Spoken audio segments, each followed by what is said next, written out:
kenne dich gut genug. Und ich weiß auch, dass du für Julias Freunde keine ausgesprochene Sympathie empfindest. Ja, das ist wirklich nicht gerade leichtfindig. Denn im Grunde habe ich Tim ganz gern. Hier. Hey, die sehen ja genauso aus wie meine. Die sind ja völlig identisch. Ich hab dir doch gesagt, die gibt's bei uns zu Hause an jeder Ecke. Das hat mir auch gut gefallen, dass er mich gefragt hat, ob wir zu ihm gehen. Aber wenn ich so nachdenke, fand ich es damals schon komisch, dass er nicht mit mir schlafen wollte.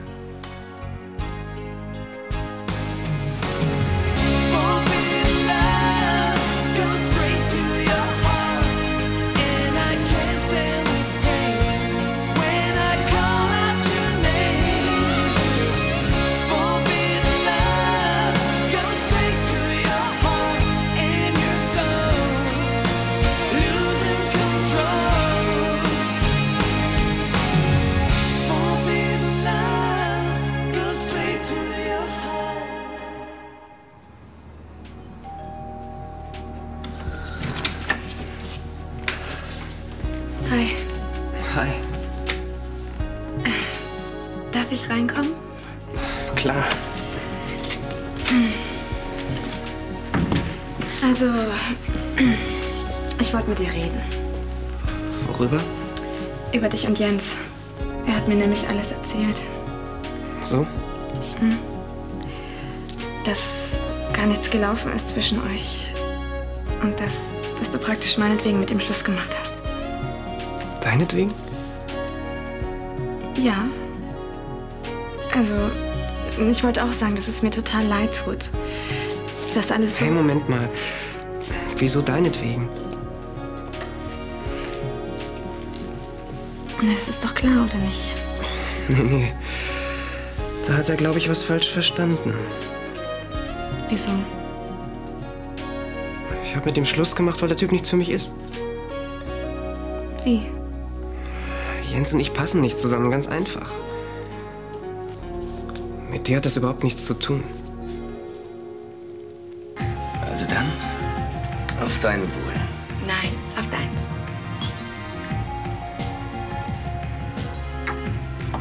Jetzt lass uns aber anfangen, sonst wird's noch total kalt. Gern.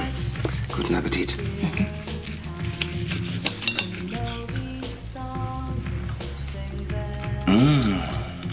Schmeckt's dir?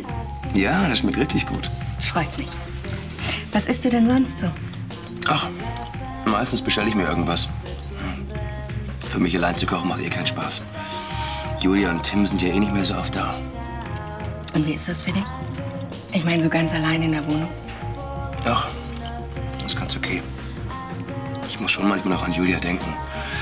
Aber sonst... Eigentlich habe ich keine Lust, darüber zu reden. Und dafür ist der Abend doch viel zu schade. Stimmt. Siehst du? Also, lass uns über uns reden. Wie gefällt's dir eigentlich so in deinem neuen Job? Muss das sein? Dafür ist der Abend doch viel zu schade. Verstehe. Dann erzähl ein bisschen was über deine Schreiberei. Wann kommt dein erster Bestseller raus? Nächste Frage, bitte. Wie läuft's mit dir und Sebastian? Kein Kommentar. Okay, dann lass uns über alte Zeiten reden. Weißt du noch, als wir damals hier? Ja, bitte. Das klingt doch schon viel besser. Okay, ich gebe es zu. Das mit Thorsten war eine total blöde Sache. Aber ich verstehe nicht, warum du mir nicht gleich gesagt hast, dass zwischen dir und Jens nichts war. Kann ich ahnen, dass mit dir gleich die Fantasie durchgeht? Ach komm, Barbara hat genau das Gleiche gedacht. Das ist nicht mein Problem. Und so abwegig war der Gedanke ja wohl auch nicht. Als ob ich gleich mit dem Erstbesten ins Bett gehen würde. Also ein bisschen mehr Vertrauen hätte ich schon von dir erwartet. Aber du hast ja offensichtlich nur nach einem Vorwand gesucht, um dir den nächstbesten Typen zu schnappen. Ein Vorwand. Ich brauche ja wohl keinen Vorwand, um mit jemandem ins Bett zu steigen. Ach. Und warum hast du es dann getan? Etwa aus Liebe? Nein. Ich wollte... Das verstehst du ja doch nicht. Ich verstehe ehrlich gesagt nicht, warum wir uns so eine Vorwürfe machen. Ich denke, wir führen eine offene Beziehung. Genau. Fragt sich nur, wie lange noch.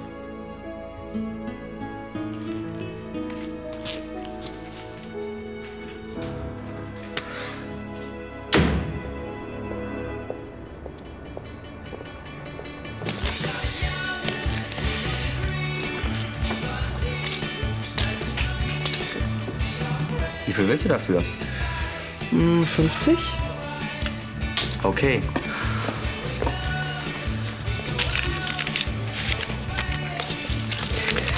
Und wieder ein Fuffi mehr Leckerse. 50? Ich denke, die Frau neulich hat 200 bezahlt. Die hatte auch ein Rad ab, aber mit 50 mache ich immer noch einen super Schnitt. Die Dinger kosten mich ungefähr 5 Mark. Das heißt, wenn ich nur 20 am Tag verkaufe, habe ich 1000 Mark.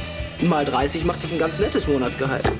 30.000? Boah, das ist eine Menge Kohle. Yep, aber hier in der Kneipe wird das leider nichts. Zu wenig Kunden. Tja, sind halt Ferien. Eben. Deshalb muss ich die Dinger irgendwo anders verkaufen, wo mehr Leute sind. In der Fußgängerzone wäre nicht schlecht. Gute Idee. Oder auf der Domplatte. Meinst du, ausgerechnet da kaufen mir die Touris Souvenirs aus Venezuela ab? Die kaufen sie bestimmt alles ab.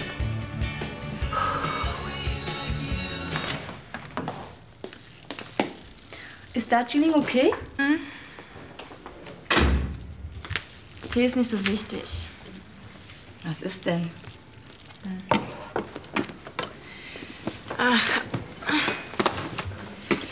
Setz dich erst mal.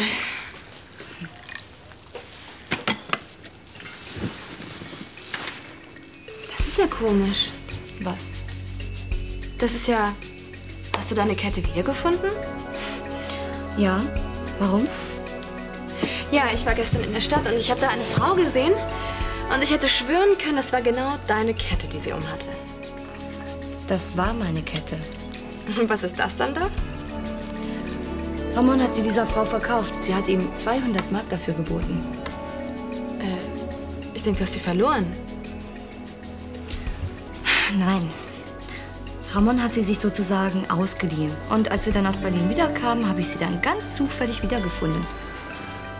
Und zwar hat sich Ramon in der Zwischenzeit von seiner Mutter neue Ketten zuschicken lassen. Und woher weißt du das? Tja, ich habe die Frau neulich auch gesehen. Und da bin ich misstrauisch geworden. Und als ich mich dann mal bei Ramon im Zimmer umgesehen habe, da habe ich Sachen gefunden, die er angeblich verscherbelt hatte, um die Berlin-Reise zu bezahlen. Da wusste ich dann, dass er meine Kette verkauft hatte. Das ist ein Ding. Was sagt Ramon denn dazu? Bisher gar nichts. Er denkt, ich hätte ihm alles geglaubt. Bist du denn gar nicht sauer? Naja, erst war ich auch ziemlich sauer. Aber dann habe ich mir gesagt, dass er das alles immerhin nur gemacht hat, um mich nach Berlin einzuladen. Tja, und außerdem hat ihm das alles irgendwie auch Glück gebracht. Sonst wäre er nie auf die Idee gekommen, mit den Ketten Geld zu machen. Wie Geld machen? Naja, er verkauft die ja jetzt dauernd. Ja? Wo denn? Ach, überall. Aber hoffentlich nicht in der Kneipe. Nein, da natürlich nicht. Gut, das will ich ihm auch nicht raten. Die Leute sollen ihr Geld für Getränke ausgeben und nicht für seine Ketten. Er soll sich bloß nicht von mir erwischen lassen, ja? Damit verstehe ich keinen Spaß. Okay.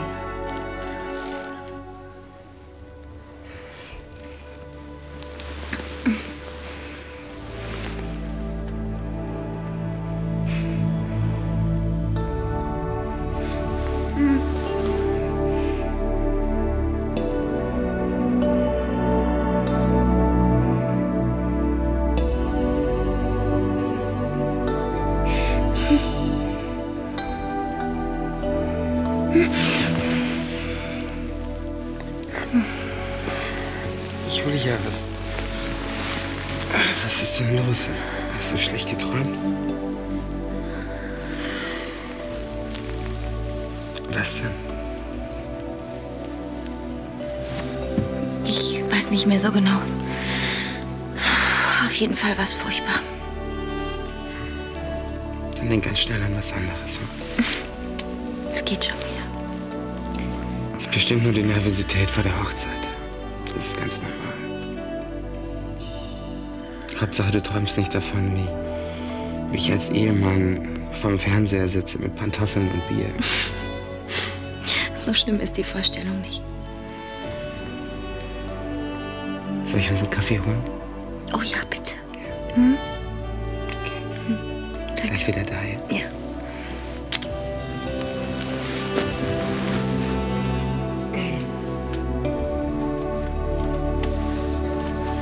Normalerweise habe ich gar keine Zeit für sowas. Wenn ich nicht gerade freigenommen hätte, dann müsste ich schon längst im Studio sein. Obwohl, was heißt eigentlich muss? In letzter Zeit bin ich relativ froh darüber, dass ich viel um die Ohren habe. So allein in so einer Wohnung, ist das nicht immer lustig? Naja, aber manchmal ist es doch nicht schlecht, wenn man alleine ist. Du meinst, so wie jetzt? Zum Beispiel? Ja, das ist schön. Das hatten wir damals selten genug.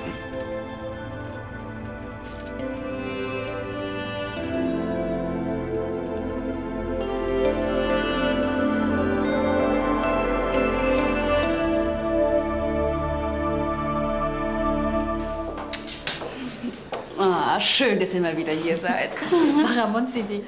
Hey, kommst du langsam auf den Geschmack, hä? Na hör mal, bei so vielen netten Leuten, da muss man doch einfach auf den Geschmack kommen, oder? Hey, Ralf. Ramon? So, ich werde dann jetzt mal sehen, dass ich noch ein paar mehr Leute kennenlerne. Mhm. Bis später. Bis später. Der überschlägt sich ja richtig vor Eifer. Tja, vielleicht kapiert er langsam, dass er hier mit den Leuten von unserer Selbsthilfegruppe mehr anfangen kann, als mit denen, die sein Problem nicht kennen. Ja, könnte schon sein.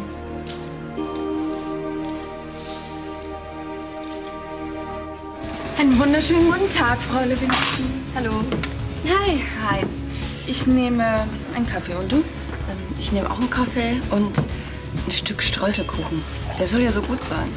Ist er auch, weil ich ihn nicht gebacken habe. Und? Was machen deine amorösen Abenteuer?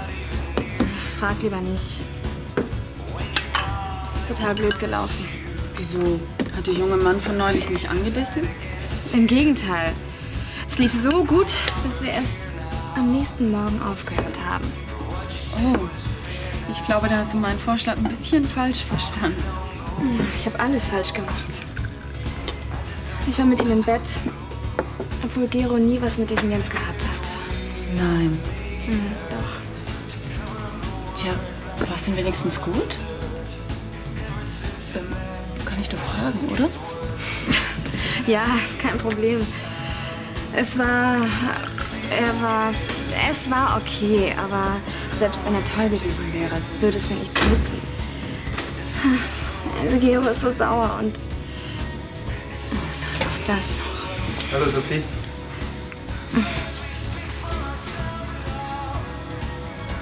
Armbänder, Ketten, was ihr wollt. Innerhalb von 2 Wochen kann ich euch alles besorgen, okay? Ich gebe euch meine Karte. Ne? So, wenn ihr irgendwas braucht, ruft ihr mich an, okay? Also, wie ich schon gesagt habe, mein soziales Jahr ist bald vorbei und dann kann ich nicht mehr im Krankenhaus arbeiten. Echt nicht? Auch nicht als Aushilfe? Ich glaube nicht. Außerdem würde ich auch ganz gerne mal wieder was Neues machen. Das Krankenhaus hängt mir langsam zum Halse raus. Und, hast du schon irgendeine Idee? Naja, im sozialen Bereich sollte es schon wieder sein, aber nicht immer nur Pflege. Wieso machst du nicht bei der AIDS-Hilfe mit? Wir brauchen immer Leute. Stimmt. Daran habe ich überhaupt noch nicht gedacht. Also natürlich ist das nur ehrenamtlich. Zum Geld verdienen bräuchtest du dann noch einen anderen Job. Ach, sowas findet man doch immer. Und wenn ich Hamburger verkaufe? Hey, super. Du würdest wirklich mitmachen? Wenn ich im Krankenhaus fertig bin? Klar. Klasse. Du, Ralf. Ja. Gina möchte, wenn sie ihr soziales Jahr beendet hat, bei uns in der AIDS-Hilfe mitmachen. Echt? Ich brauche nur noch einen Job zum Geld verdienen. Und wo ist das Problem? Frag doch mal Ramon. Der braucht bei seiner Verkaufsaktion bestimmt noch ein bisschen Hilfe. War eine gute Idee, hier zu fahren. Wenn Friedenau erstmal verkauft ist, geht das bestimmt nicht mehr. Ja. Ist eine tolle Kulisse für eine Hochzeit. Stimmt. Wahrscheinlich das letzte Familienfest der von Anstettens hier. Da kann sich ja Tim richtig glücklich schätzen. Nur schade, dass er nicht mehr wohnen wird. Es ist irgendwie komisch, dass sich Julia für ihn entschieden hat. Das musst du dir vorstellen, die beiden haben sich auf Iris Beerdigung kennengelernt. Das nennt man wohl Schicksal, hm? Tja, wo wir gar von der Hochzeit sprechen. Ich muss mir dringend noch was zum Anziehen besorgen. Gut, dass dir das jetzt einfällt, wo man hier doch so toll einkaufen kann. Ach was, wir schaffen das noch. Wenn kein Stau ist, sind wir in ungefähr 40 Minuten auf der Kühe. Wie sieht's aus? Hast du Lust? Klar. Dann komm. Warte auf mich. Also, die Amel habe ich mir so gedacht. Wie Rosen. Das ist eine super Idee, Barbara. Danke. Und die Schultern sind frei und das Oberteil ist eine Corsage. Das ist sehr romantisch und gleichzeitig sehr sexy. Ja. Wie ein Hochzeitskleid sein soll. Ja, deine Maße scheinen immer noch dieselben zu sein wie damals. Das nehme ich an. Also meine Konfektionsgröße hat sich zumindest nicht geändert. Na ja, gut, das werden wir bei der ersten Anprobe noch mal anpassen. Gut. So. Und bei dem Stoff habe ich mir Folgendes gedacht. Ist das Seide? Ja, Shantung-Seide. Die bekomme ich von einem alteingesessenen Händler aus Lyon. Er beliefert nur die großen Couturiers. Ich arbeite seit Jahren mit ihm zusammen. Ich kenne seine Tochter. Sie ist ungefähr... Julia? Die Seide, ja. Hast du was? Ach, mir ist nur gerade klar geworden, dass es jetzt echt ernst wird. Ich werde heiraten. Ja. In diesem Kleid. Ach, ich habe einfach nur ein bisschen Angst vor meiner eigenen Courage, weißt du. Verstehst du? Aber klar, das hat man immer so kurz davor. War das bei dir auch so? Oh ja. Und bei allen anderen Bräuten genauso. Oder hast du echte Zweifel? Ich meine Bammel, weil dir das alles so endgültig vorkommt. Nein. Nein, keine Zweifel. Aber Bammel. Na gut, damit kann man leben. Das macht wahr. Außerdem kannst du in letzter Sekunde immer noch Nein sagen. Ja. Aber das wird nicht nötig sein. Ich bin mir ganz sicher, dass ich das will. Es war jetzt nur ein kleiner Anfall von Panik. Ist schon wieder vorbei. Da bin ich aber froh. Für ein drittes Hochzeitskleid fehlen mir nämlich langsam die Ideen.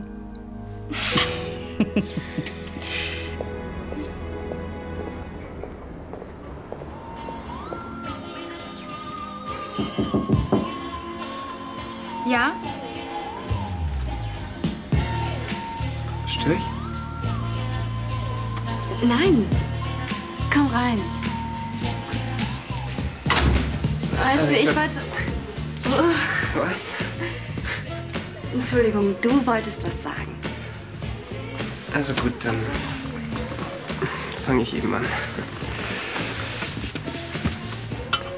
Ich habe nochmal über alles nachgedacht. Es war wirklich blöd von mir, dass ich nicht gleich gesagt habe, dass ich nie was mit Jens hatte. Wahrscheinlich wollte ich nur, dass du eifersüchtig wärst. Jedenfalls finde ich es schade, dass wir deshalb Stress hatten. Ja. Ja, sowas Ähnliches wollte ich auch sagen. Es tut mir sehr, sehr leid, dass ich dich mit Thorsten eifersüchtig machen wollte. Am meisten tut es mir für mich leid, dass ich deswegen auch noch mit ihm im Bett war. Und deswegen bitte ich dich auch um Entschuldigung. Entschuldigung akzeptiert. Und jetzt? Jetzt besiegeln wir das Ganze mit einem Kuss. Und versprechen uns von nun an immer offen über alles zu reden, okay? Okay. Aber meinst du, dass ein Kuss ausreicht, um diese schwerwiegende Sache zu besiegeln? Vielleicht fällt uns ja noch was Besseres ein.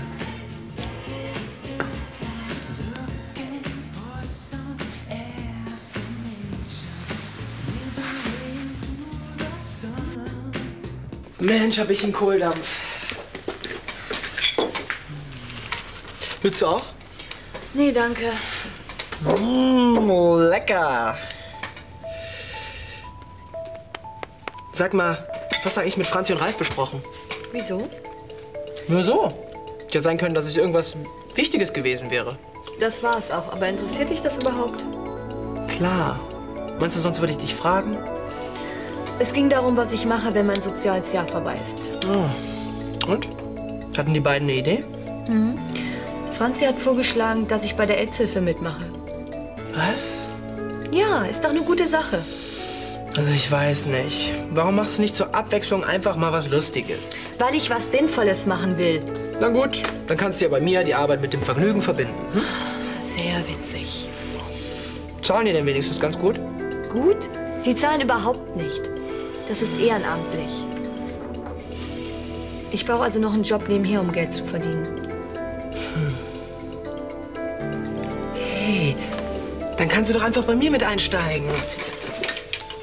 Wenn du willst, mache ich dich sofort zur Geschäftsführerin bei den Ramon Santos Enterprises. Du kannst auch das Importgeschäft übernehmen, was immer du willst. Ich kann mich gerade noch beherrschen. Nee, deine Ketten verscheuchst du mal lieber alleine. Wie du willst. Viele Unternehmer haben Ehefrauen, die sich für wohltätige Zwecke engagieren. Warum sollte das bei Ramon Santos, dem König des Südamerika-Importes, anders sein? Du hast mich total angesteckt mit deinem Kaufrausch. Also eigentlich hatte ich ja schon was für die Hochzeit. Aber als ich dann dieses Teil gesehen habe, da musste ich einfach zugreifen. Ich zieh's gleich noch mal an.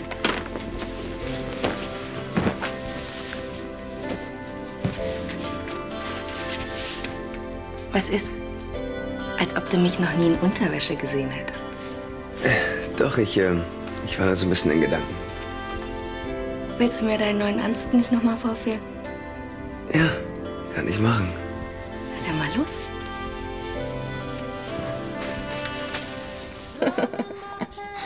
Was? Nichts. Aber es ist doch irgendwas. Ach, ich musste nur gerade an diesen Thorsten denken. Also ich muss auch sehr bitten, ja? Was war da mit ihm? Stell dir vor, er hat vorher das Licht ausgemacht. Wieso das denn? Wahrscheinlich, weil er so furchtbar verklemmt war. Und wie war er sonst?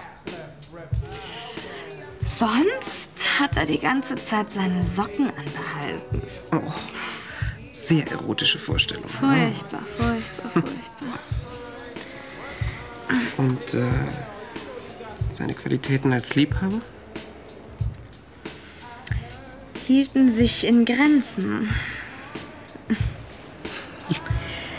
Was meinst du, warum ich sonst so reumütig zu dir zurückgekehrt bin? Ich dachte, das sind meine inneren Werte, die du an mir so schätzt. Deine inneren Werte? Mhm. Nein, die interessieren mich nicht die Bohne. Tja, wenn das so ist.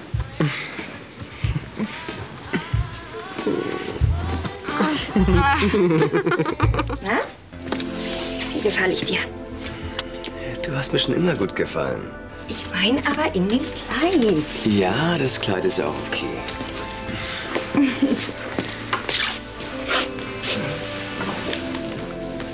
Nicole, wollen wir es nicht noch mal zusammen versuchen?